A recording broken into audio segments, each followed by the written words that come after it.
Hello friends, तो आज के इस वीडियो में हम हिंदी एवं मैथ से संबंधित प्रश्न को लेकर आए हैं और प्रत्येक प्रश्न बिल्कुल बेसिक से और कॉन्सेप्ट से बताएंगे। तो आप लोग वीडियो के अंत तक बने रहिएगा। तो चलिए शुरू करते हैं। प्रश्न है, राजीव एक कार्य को 91 दिनों में कर सकता है। शकुंतला राजीव से 30% अधिक दक्ष है, तब शकुंतला कार्य को कितने दिनों में पूरा करती है, ये आपको बताना है। यानी कि शकुंतला का टाइम बताना है कौन कौन?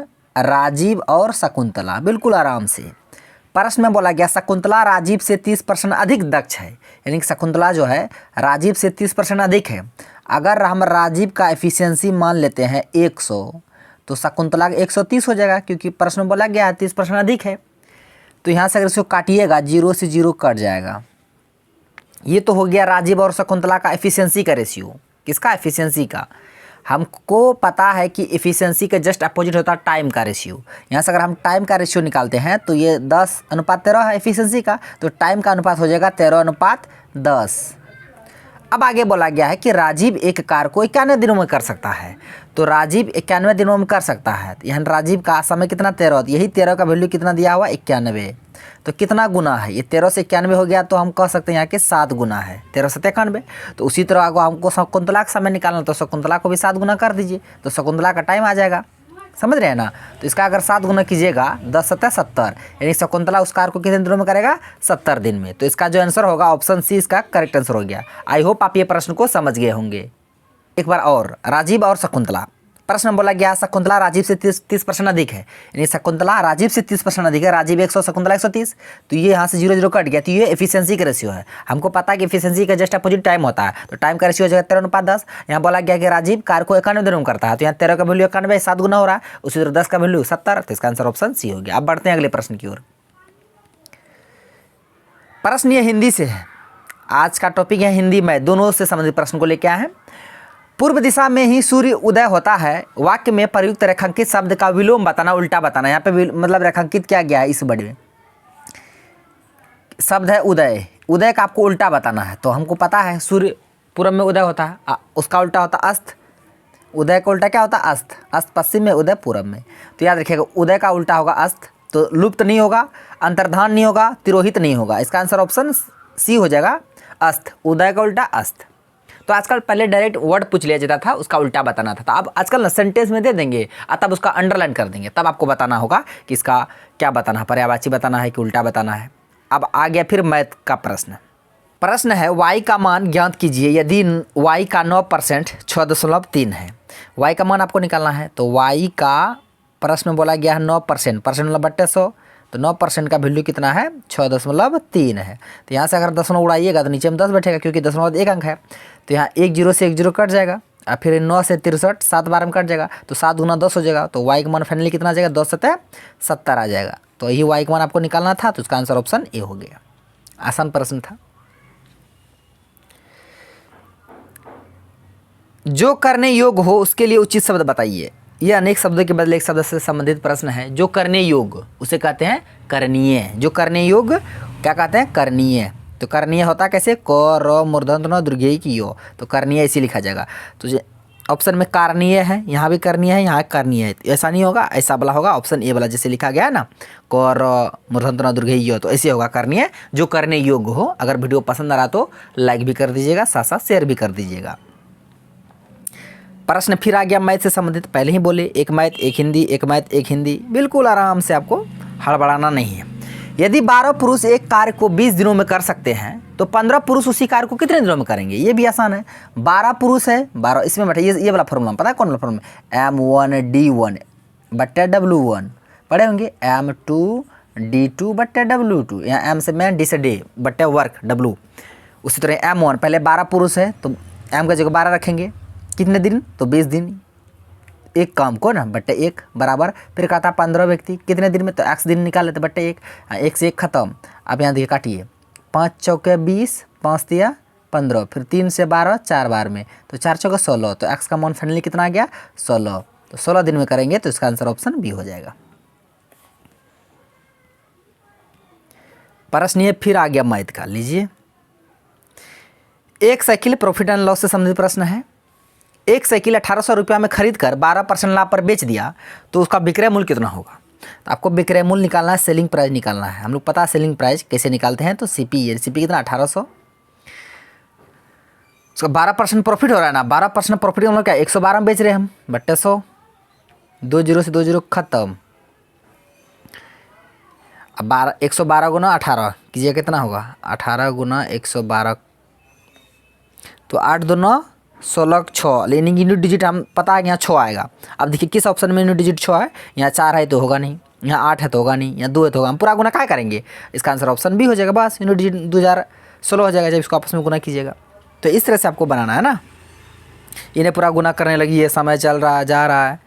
देखिए इसमें आपको उपसर्ग बताना है, उपसर्ग जो किसी शब्द के पहले आकर उसका अर्थ बदल दे। कितना बार हम बता चुके हैं, उपसर्ग खाते हैं पढ़ते अंत में लगता है। तो भरपाई में कौन सा उपसर्ग होगा वो आपको बताना है। भरपाई, भरपाई, हाँ जब इसको अलग कीजिएगा तो भर धन पाई। अब बताइए ये हो गया प्रत्यय, ये क्या हो गया, ये प्रत्यय हो गया, और ये भर क्या हो गया, उपसर्ग। भर क्या हो गया, उपसर्ग। तो भर किस ऑप्शन में है, ऑप्शन सी में है, तो इसका आंसर ऑप्शन सी हो गया। ये प्रश्न है थोड़ा अच्छा वाला प्रश्न, इसको बनाइए। 380 मीटर लंबी एक ट्रेन 38 सेकंड में एक खंभे को पार करती है। 920 मीटर लंबे पुल को पार करने में उसे कितना समय लगेगा। देखिए ट्रेन है, ट्रेन की लंबाई है 380 मीटर, जब खंभा को पार कर रहा है तो 38 सेकंड लेता है। जब 920 मीटर पुल को पार करेगा तब कितना समय लगेगा, ये आपको निकालना है। देखिए इसमें थ्योरी आप जानते होंगे, जब सेम डायरेक्शन में जाएगा तो चाल घटता है। जब किसी इंसान या खंभा को पार करता है तो ट्रेन केवल अपनी लंबाई ही पार करता है, वही उसका ओरिजिनल डिस्टेंस होता है। जब ट्रेन किसी प्लेटफॉर्म या पुल को पार करती है तब जो ओरिजिनल डिस्टेंस होता है, टोटल डिस्टेंस, ट्रेन की खुद की लंबाई साथ साथ उस पुल या प्लेटफॉर्म की लंबाई जिसे वो पार किया है। तो ये सब जानते होंगे आप, हमको पता है, हम वहीं से स्टार्ट करेंगे, है ना। इसका बेसिक नहीं बताएंगे। जैसे 380 मीटर लंबी ट्रेन 38 सेकंड में खंभा को पार करती है, तो यहाँ से समय कितना निकल कर आ जाएगा। अगर यहाँ से समय निकालेंगे, हम समय नहीं निकालेंगे, चाल निकालेंगे ना, ट्रेन का चाल निकाल लेते हैं। चाल बराबर दूरी बट्टा समय होता है। खंभा को पार करा, दूरी हुई उसका ओरिजिनल वही होगा 380, उसी की लंबाई बट्टा 38, यहाँ से काटिएगा तो 10 मीटर पर सेकंड चाल का स्पीड होगा। ठीक है, तो हम जानते हैं स्पीड बराबर होता है क्या, distance upon time. Distance upon time, distance upon time ही होता है, इसी फॉर्मूला पर बैठा दीजिए। अब देखिए स्पीड तो ही हो जाएगा 10 बराबर डिस्टेंस का कितना होगा। यहाँ पे मेन बात है डिस्टेंस। डिस्टेंस अब जो किसको पार कर रहा है, पुल को पार कर रहा है। अब जो टोटल डिस्टेंस होगा वो 380, तो अब उसका लंबाई होगा साथ साथ पुल का भी लंबाई, तब दोनों जोड़ के तब वो ओरिजिनल डिस्टेंस होगा। तो डिस्टेंस कितना होगा, 0 0 0, 8 2 10 का 0, 9 3 12 1 13, ये 1300 ओरिजिनल डिस्टेंस हो जाएगा। डिस्टेंस की जगह 1300 रखेंगे, बट्टा टाइम कितना है, हमको टाइम में निकालना है, तो बट्टा टाइम। अब 1 0 से 1 0 कट जाएगा, तो टाइम बराबर फाइनली कितना आ जाएगा, यहाँ टाइम बराबर तो 130 सेकेंड, 130 सेकेंड। तो इसका आंसर ऑप्शन बी हो जाएगा। 130 सेकेंड में 920 मीटर लंबे पुल को वो ट्रेन पार कर लेंगी, तो इसका आंसर ऑप्शन बी हो गया। तो इस तरह से बनाइएगा। प्रश्न है, ये आसान है। तुषार ने एक केक के 5 भागों में से 3 भाग खा लिया। एक केक है, ठीक है, इसका पाँक कहते हैं, 5 भाग किया। कितना भाग, 1 2 3 4 5। ये केक है, मान के चलिए इसका 5 भाग है। 5 भाग में ना 3 भाग खा लिया, तुषार 3 भाग खा लिया, यानी इसको खा लिया, इसको भी खा लिया, इसको भी खा लिया। ठीक है, 5 में 3 भाग खा लिया। आप कहता शेष भाग कितना बचा, तो 5 में 3 खा लिया तो बचा 2, और टोटल को नीचे रखिएगा, यानी 2/5 भाग बचा है अभी भी। तो इसका आंसर ऑप्शन बी हो जाएगा, 2/5 भाग अभी भी बचा है। खाया कितना भाग, तो 3/5 भाग खा लिया, अब बचा कितना 2/5, दोनों को जुड़ेगा तो 1, टोटल के 1 हो जाएगा। टोटल पूरा जो केक था 1, जिसमें से 3/5 खा लिया, 2/5 बचा, तो इसका आंसर ऑप्शन बी हो गया। आ गया अदगल गगरी छलकत जाए, पढ़े हो लोकोक्ति, अदगल गगरी छलकत जाए। जब गगरी मतलब क्या, तो घड़ा, जब आधा घड़ा पानी मतलब पानी रहता है ना, तो जब चलिएगा तो छलकेगा, इधर उधर टपकेगा पानी। इसका मतलब समझिए अर्थ क्या होगा इसका। ऑप्शन में दिया बड़प्पन झाड़ना, ज्ञानी आदमी गंभीर होता है, अल्प ज्ञानी बहुत डींगे हाँकता है, मूर्ख के आगे ज्ञान की बातें। आपको पढ़ के लग गया होगा इसका आंसर क्या होगा। अदगल गगरी छलकत जाए, अधूरा ज्ञान अनर्थकारी होता है। जिसको थोड़ा बड़ा ज्ञान रहता है ना, अधूरा, तो बहुत छलने लगता है, डिंग डांग हाँकने लगता है, वही होता है कि अल्प ज्ञानी कम ज्ञानी बहुत डिंग डांग हाँकता है। तो इसका आंसर ऑप्शन सी हो जाएगा। प्रश्न है, अपनी हानि स्वयं करना किस मुहावरे का अर्थ है। ये वाक्यांश के लिए मुहावरा है, किस मुहावरे का अर्थ है अपनी हानि स्वयं करना। ऑप्शन को पढ़िए। ऑप्शन में दिया गया है, हथेली पर सरसों उगाना, नाको चने चबाना, अपने पाँव पर कुल्हाड़ी मारना, कान में तेल डालना। तो याद रखिएगा, अपने पाँव में जो कुल्हाड़ी मारता है ना, तो अपना हानि स्वयं करता है। जो व्यक्ति अपने पाँव में खुद कुल्हाड़ी मार देगा तो अपना हानि स्वयं करता है। तो इस मुहावरे का अर्थ होगा ये, तो इसका आंसर ऑप्शन सी हो जाएगा।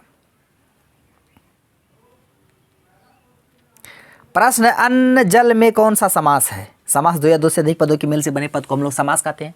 समास के 6 भेद। समास के कितने भेद? 6 भेद होते हैं। तो अन्न जल, इसका जब समास विग्रह कीजिएगा तो ऐसे होगा, अन्न और जल, अन्न और जल हो जाएगा द्वंद्व समास। क्या होगा? द्वंद्व समास। तो इसका आंसर ऑप्शन बी हो जाएगा।